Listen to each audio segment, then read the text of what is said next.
ANC विचित्र नीति पवित्र गांधी जयंती रे डकागलानी जनप्रतिनिधि को कोदड़ा एएनसी रे अराजकता चरम सीमा रे पहुंची गलानी।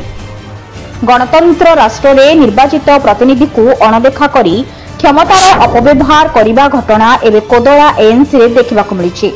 आज पवित्र गांधी जयंती एवं सरकार को स्वच्छता ही सेवा कार्यक्रम समग्र भारत वर्ष रे स्कूल कॉलेज ब्लॉक एनएसी और समेत बहु जगह बेस धूमधाम रे पालन करा जाउछि।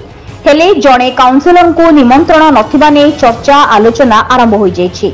जहां कहा जाउछि विगत दिन में कोदड़ा एएनसी रे अध्यक्ष सूर्यनारायण नायक और कार्यनिर्वाही अधिकारी कृष्णचंद्र रथ और जेई दीपिका बेहेरा द्वारा होइथिबा महा दुर्नीति पदारे पकाइबा सह तदंत दाबी करिथिबा काउंसिलर भगवान पाढ़ी को निमंत्रण नथिबा जणा जाउछि। काहेकि जणे जणे जनप्रतिनिधि को अणदेखा करिबा कारण कौन होई पारे ना कहा उपरे रहुछंती कि कार्यनिर्वाही अधिकारी ना सत्य घटना पदाकू आसिला परे कोदड़ा एएनसी रु बासंद करिसेंती कार्यनिर्वाही अधिकारी।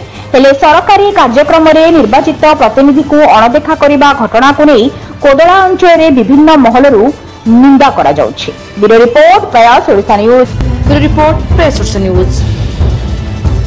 ओडिशा न्यूज को अपडेट पई शेयर लाइक सब्सक्राइब करंतु। अधिक खबर पई www.prayasodishanews.in सर्च करंतु।